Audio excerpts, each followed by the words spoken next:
Ticking clocks are a powerful tool that you can use to accelerate your storytelling and to push your characters into more conflict, especially in Act 2. Act 2 is where we push the characters farther, we expand the world of our story, and, a lot more is developed. And if a writer chooses to add a ticking clock in Act 2, it can be a great way to push the momentum forward in our storytelling. A ticking clock is a specific time constraint for our characters and their objective in the story. It could be 60 minutes before the bomb goes off, a week before the big show. Whatever it is, it has to be something that is related to what our characters care about and pushes the stakes of the story forward. If you give the thing the characters really want more than anything in the world, a timer, it becomes more important and it makes us lean in our seats a little bit more. It makes people pay attention. Oh, they have to get the job done before a certain amount of time. The stakes of your story should converge on this deadline. This means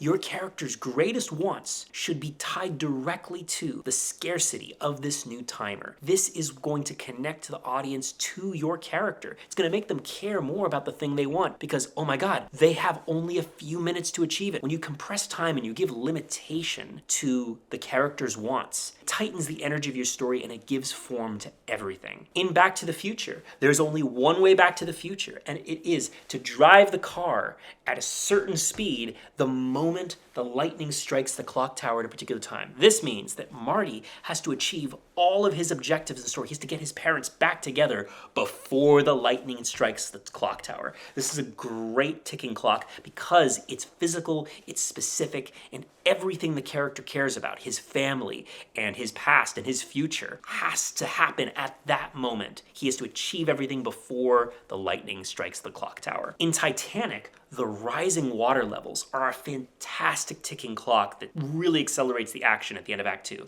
Kate Winslet has to rescue Leonardo DiCaprio in the bottom of the ship's brig while the water is rising. It's so tense. In that sequence, time is so precious because the water is already so far above and Kate Winslet has so many obstacles between getting to that brig to save Leo before he dies, and the stakes of the story are so encapsulated in this because not only does it represent this new love that she wants to explore with this person, but her independence from her mother and from Billy Zane. I forget the character's name. But what's great about that ticking clock is that it's physical and specific and really undefined. Like, it's not like a scheduled ticking clock like in Back to the Future. It's a spontaneous ticking clock that pushes the story forward with such electricity. So if you feel like your Act 2 is dragging a little bit or elements aren't quite coming together, challenge yourself to come up with a ticking clock to compress your plot and to push your characters into more conflict. If you want more content like this, like and subscribe, and check out our free course, Writing the Short, with NYU professor John Warren, which covers everything you need to know about writing short films.